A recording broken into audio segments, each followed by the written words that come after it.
안녕하세요. 문화예술시 안방마님은 아니고 안방돌쇠 안효선입니다. 오늘은 제가 아주 특별한 문화예술시를 만나기 위해서 청주시 남이면 팔봉리에 찾아왔습니다. 여기에는 우리가 모두 기억해야 할 이야기가 사려져 있다고 하는데요. 좀 어떤 이야기인지 제가 차근차근 하나씩 풀어보도록 하겠습니다. 저 혼자지만요. 여러분들 기대하셔도 좋습니다. 얼른 출발해 보시죠. 안녕하세요. 팔봉리는 8개의 봉우리가 병풍처럼 마을을 둘러싸고 있다고 하여 붙여진 이름이랍니다. 그리고 그곳에서는 그 봉우리만큼이나 큰 인물이 8이나 태어날 것이라는 전설이 전해졌다고 하는데요. 이를 증명하는 듯한 시간이 팔봉리에서 살아가는 사람들과 함께 흘러가고 있습니다. 이 한적한 마을의 풍경이 굉장히 아름답게 느껴지는데 이 팔봉리는 어떤 마을인가요? 네, 팔봉리는 역사와 전통이 있는 아주 오래된 마을입니다. 여러 성씨들이 화목하게 살고 있는 마을로서 예로부터 많은 우인들과 인물들이 배출한 마을이거든요. 그러게 또 훌륭한 마을에 또 이제 특별한 일이 오늘 또 일어난다라고 해가지고 제가 한번 좀 찾아와 봤습니다. 예, 좀 무엇을 어떻게 또 준비를 하고 계시는 건가요? 예, 우리 마을에 배출하신 근대 조각의 창시자인 김복진 선생을 85주년 추모 행사를 맞이해가지고 우리 주민들이 처음으로 추모제를 준비를 해가지고 지금 진행을 하고 있는 중입니다. 우리 또 주민들이 처음으로 네. 준비를 하고 있다라는 건데 네. 그렇다면은 좀 아무래도 이게 잘 준비가 될 수 있을지 긴장도 되고 많이 걱정도 될 것 같은데요. 네, 글쎄요. 이제까지 안 해본 것을 이제 처음으로 하는 것이라서 잘 될지는 모르지만 잘 치를 수 있도록 준비를 하고 있는 중입니다. 너무 오랫동안 묻혀있어 뽀얗게 먼지가 쌓인 이야기를 이곳의 주민들이 털어내고 닦아내어 깨워냈습니다. 그럼으로써 우리는 팔봉리에서 이제 막 빛을 내기 시작한 오늘의 이야기를 만나게 됩니다.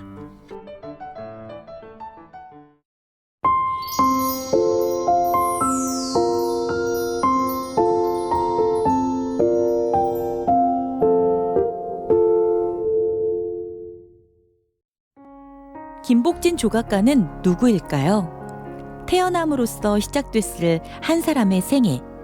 그중 가장 처음의 순간이 바로 이 팔봉리에 있습니다. 주민들의 이야기를 들어보니까 이곳 팔봉리가 김복진 조각가의 고향이었다라고 전해들었습니다. 그렇다면 이곳에서의 유년 시절은 어땠는지 궁금한데요. 저도 정말 궁금합니다. 선생님은 어렸을 때 어떻게 이곳에서 뛰어놀기도 하고 그때는 무엇으로 자기의 감성을 이렇게 키우셨을지 저도 되게 궁금한데요. 1901년도에 선생님이 이 집에서 태어나셨어요.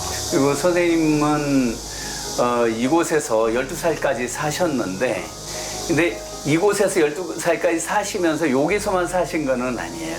장남이에요. 사남매인데 누님이 계시고요. 또 동생들이 이쪽에 있거든요. 사남매, 이남, 이녀 이렇게. 근데 김복진 선생님을 낳고 몸이 안 좋으셔가지고요. 그래서 유모에게 이렇게 좀 보내셨다고 그래요. 작은 어머니가 유모가 돼주셨다고 해요. 그래서 어린 시절에 잠깐 그렇게 떨어지기도 하셨고요. 아버님이 이제 군수를 계속 여러 곳을 하셨는데 그래서 그걸 따라가서 거기서 정착을 해보려고 가기도 하셨다고 합니다. 그러면 어렸을 때부터 예술적인 재능을 좀 많이 보여줬던 편인가요? 그때로 타임머신 타고 가보고 싶어요. 기록은 없거든요. 기록은 없지만은 이 마을을 되게 풍광명미하다고 그래요. 이게 자연이 정말 아름답고 이렇게 한 곳이라서 아마 이런 곳에서 이렇게 뛰어놀고 또 한학을 어려서부터 하셨는데 그걸 통해서 그런 예술적 감성이 이렇게 축적되지 않았을까? 이런 생각을 해봅니다. 한번 예상을 해보는 거고. 예, 맞습니다. 기록으로는 어린 시절보다는 이제 고등학교, 고보 시절에 이제 배제고보를 다니셨거든요. 근데 배제고보에 가가지고 글도 쓰고 또 많은 문학가들 그 근현대 문학사를 쓰셨던 그 유명한 작가들이 다 그때 동년배들이었던 거예요. 그 친구들과 어울리면서 또 글도 쓰고 또 그 반도 구락구라고 해서 문학 그룹을 만들기도 하고 예. 이때부터 재능이 되게 돋보이셨던 것 같아요. 그의 청년 시절은 국가의 주권이 바람 앞에 등불처럼 흔들리던 시기였습니다. 김복진 조각가는 3.1운동에도 참여하며 시대의 흐름에 눈을 뜨게 되는데요. 그리고 예술과 사상, 고민의 두 갈래길에 놓이게 됩니다. 이 문학을 사랑하던 김복진이라는 그런 소년이 좀 나중에는 어떻게 해서 이 조각에 관심을 갖고 또 조각가로 활동을 하게 된 건가요? 19살 때 3.1운동이 일어나요. 그때의 김복진 형제, 김기진 형제가 3.1 만사운동에 참여를 해요. 예. 그래서 그 일본 경찰에 잡혀요. 그 퇴학 위기까지 간 거예요. 그런데 아버지가 쫓아 올라와가지고 싹싹 비른 거죠. 그 아이들 퇴학만 시켜주지 말아라. 그래가지고는 아이들을 데리고 내려가겠다. 근신시키겠다. 하고 고향으로 데리고 내려와요. 그리고 이제 거기서 이제 부모들과 유학에 대한 이야기를 하게 돼요. 그래서 유학을 시키는데 그러면은 법학을 공부한다면 보내주겠다 이렇게 됐거든요. 그래서 그 법학을 공부하겠다고 갔는데 마침 그때 우에노 공원의 미술관에서 그 조각을 본 거예요. 예. 그걸 보고 충격을 많이 받은 거예요. 왜 이런 조각이 우리 조선에는 없지? 나는 이걸 해야 되겠다. 아무리 생각을 해봐도 무엇인가 후세에 남길 만한 거는 뭔가 조각, 건축 이러한 것인데 나는 조각을 할란다. 아니 그러면 이제 그 당시가 또 일제 강점기였고 맞아요. 뭔가 좀 피가 막 들끓는 그런 청춘 아니겠습니까? 맞습니다. 뭔가 좀 그런 조각 작품에서도 그런 의지, 독립에 대한 의지 같은 그런 마음들도 좀 나타났을 것 같았는데요. 졸업을 하고 와가지고도요. 오자마자 했던 것이 야학이에요. 부르 청소년들을 가르치는 야학. 그리고 오셔서 카프, 그 유명한 카프 단체를 조직을 하게 되죠. 그러면서 문예운동을 하시는데 그때의 문예운동이라는 거는 사실 항일운동이라고 보시면 되거든요.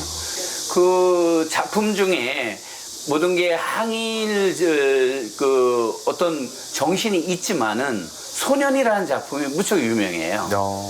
1936년 손기정 베를린 올림픽 금메달 신문에다 떡 냈는데 일장기를 지웠어요.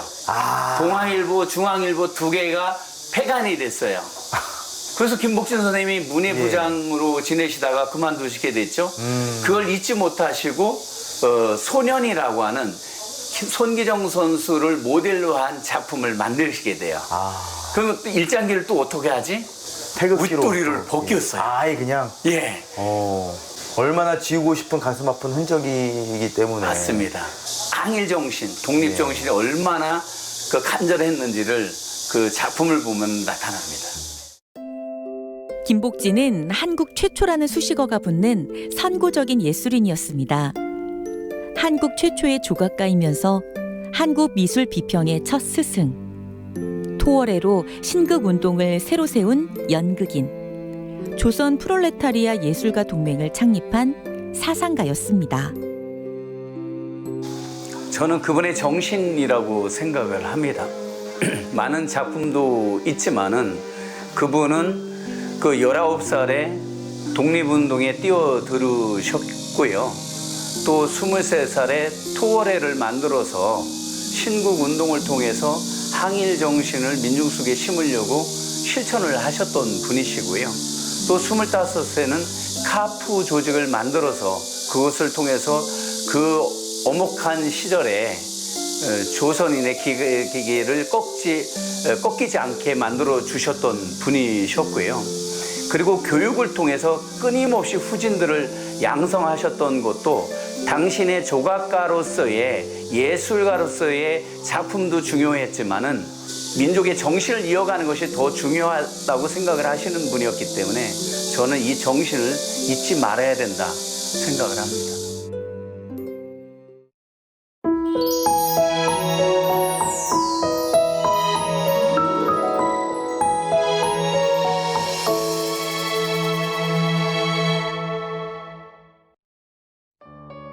팔복리에는 김복진 조각가가 태어나고 머물렀던 생가가 있습니다. 처음 발견되었을 때는 그야말로 초야에 묻혀 아무도 생가인 것을 알아보지 못할 정도였다고 하는데요.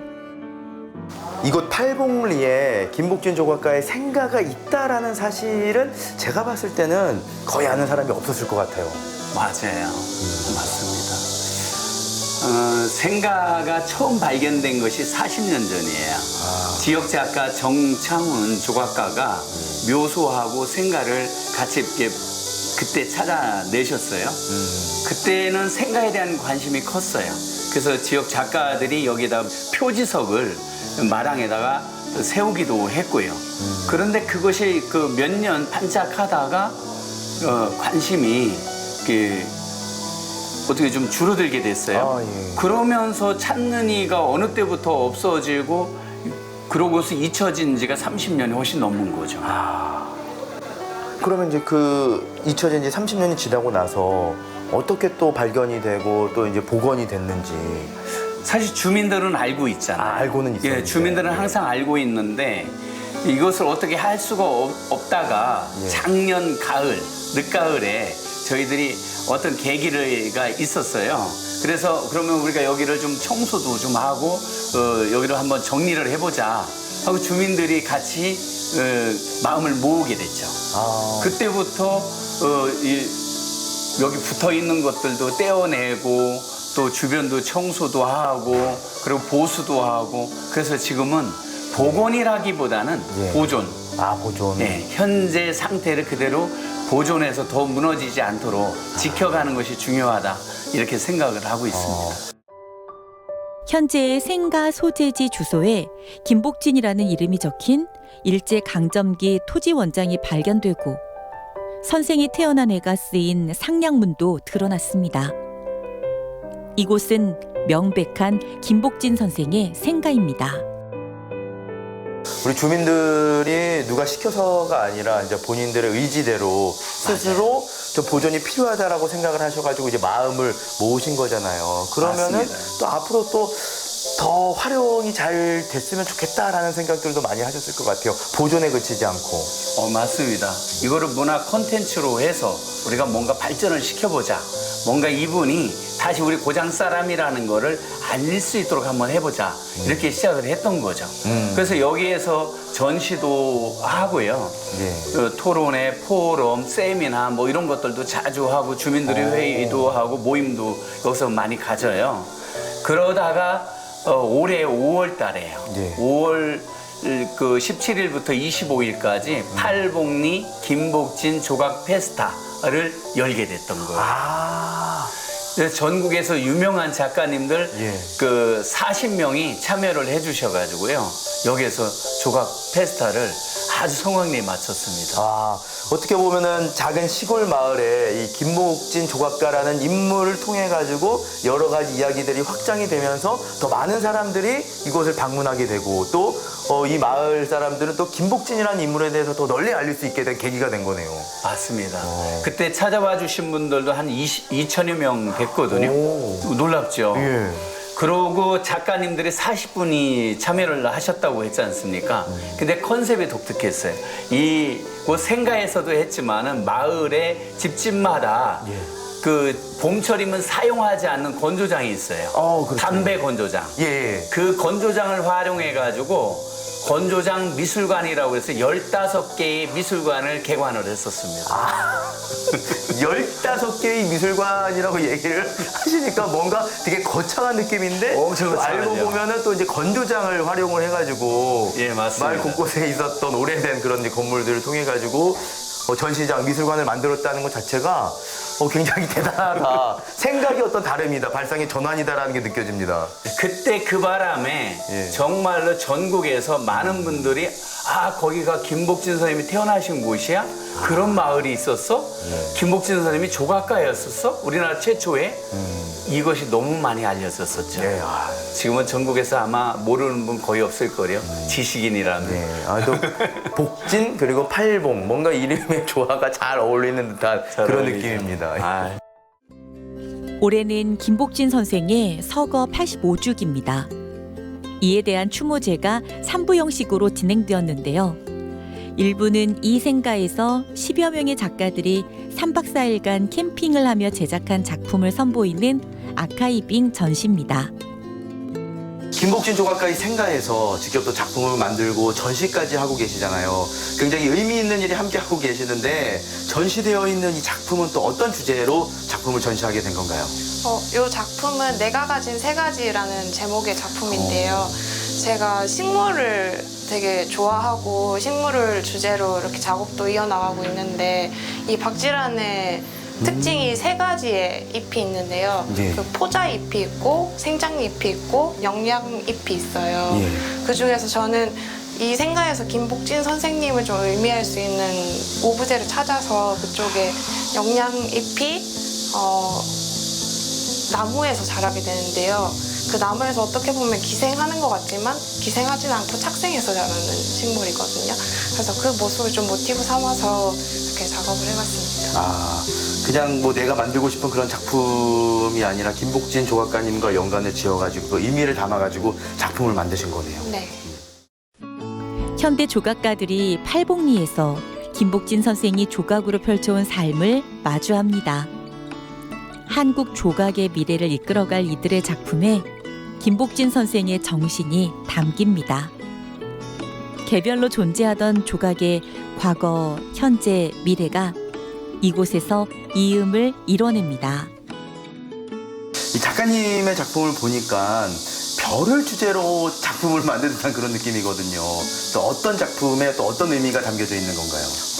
저는 돌탑에서 영감을 받아가지고 작업을 주로 이렇게 하고 있었습니다. 근데 요번에 여기를 와서 이제 김복진 선생님의 내용을 공부하다가 김복진 선생님이 딸 보보에게 쓴 편지를 읽게 됐어요. 근데 딸 보보한테 마지막 그 줄거리 중 하나가 이제 4일 밤 뒤에 만나자라는 내용이 있어요. 정류장에서 만나자라는 내용이. 근데 그 4일 밤 같은 하늘이지만 이제 다른 공간에서 그 별을 보면서 이제 기다리지 않았을까 하는 마음에 그 간절함을 쌓았겠구나 싶어서 제가 그 편지에 감정이입을 하고 이제 그런 식으로 재해석을 저 뜻대로 한 것 같습니다. 아, 그냥 이렇게 봤을 때는 진짜 별을 작품화해가지고 만든 듯한데 작가님의 이야기를 들어보니까 어떤 그 딸에 대한 김복진 조각가의 어떤 그리움이 네. 작품에서 좀 묻어나는 것 같은 그런 느낌이 드네요. 네.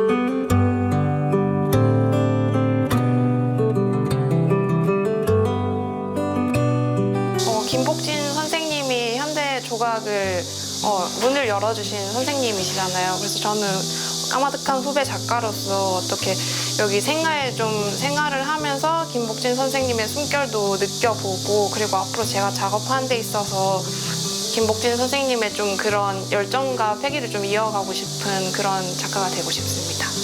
김복진 선생님이 저희 일대 조각가인 만큼 그 후세대들도 참 많이 그를 따랐다고 전해져 있습니다. 그것처럼 저도 제 후배가 있다라고 하면은 최대한 모범적이게 좀 작업을 하면서 후배들한테도 영향을 보여주고 기본적인 것도 그렇고 좀 자세도 그렇고 그런 거를 좀 김복진 선생님처럼 좀 가다듬으면서 작업을 이어나가고 싶습니다. 2부 추모제례가 김복진 선생의 묘소에서 시작됩니다. 85년간 고단하고 고독했을 한 조각가의 넋을 위로하는 시간입니다. 이제 고향 마을 팔복리의 후손들이 묘소에 모여 맑은 술과 고향의 향기가 배인 꽃을 삼가 올리니 선생님의 영혼 평안하시고 그동안 쓸쓸하고 황량하기만 했던 묘소였습니다. 오늘을 위해 풀을 깎고 비석을 닦았습니다. 주민들과 작가들이 조각가 김복진을 만나기 위해 한자리에 모인 오늘은 더할 나위 없이 기쁜 날입니다. 이곳은 그 기록에만 팔복리 산에 묻히셨다라는 것만 남아 있었는데 3년간 찾으면서 찾다가 일정 시대 때 이 산 관리를 해주시던 분이 계시다는 걸 알았어요. 몇 년 동안 병석에 누워 계셔서 움직이지도 못하시던 할아버지를 제가 이 산에 업고 다니면서 3년간 찾아서 찾아냈어요. 그때는 정말 감동이었죠. 감격이었고 하루 종일 울었어요. 너무 기뻐서. 한국무용가 심규순 교수의 진혼무가 펼쳐집니다.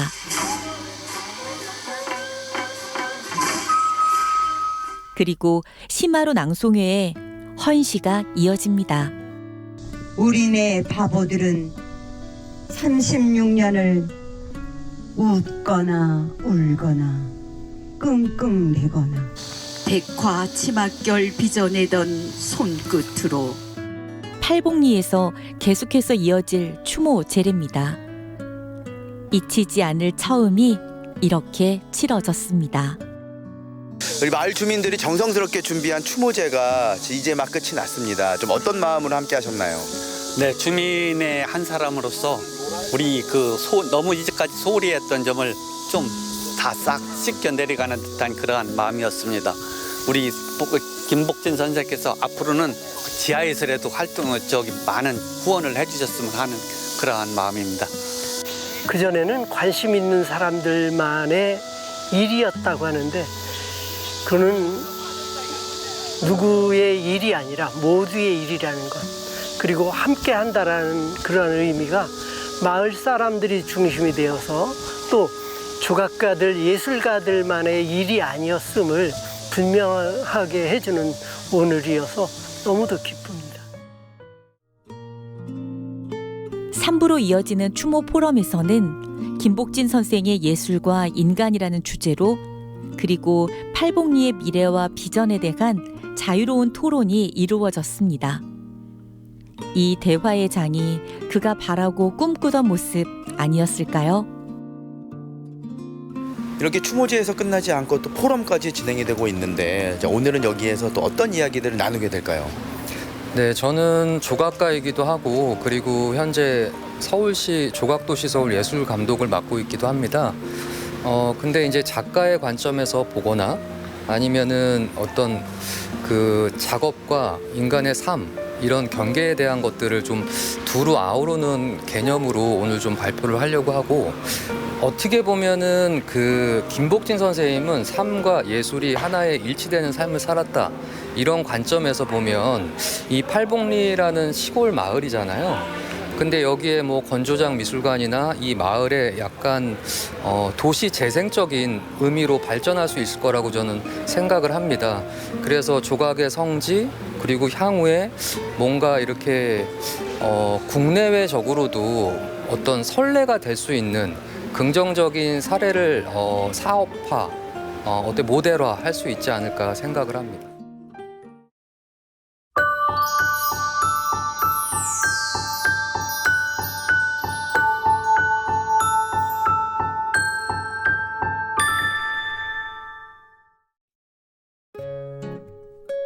팔복리.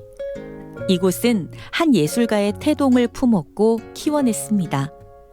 짧지만 그만큼 짙은 파란이 가득했던 39년의 삶을 뒤로하고 세상을 떠났던 김복진 조각가.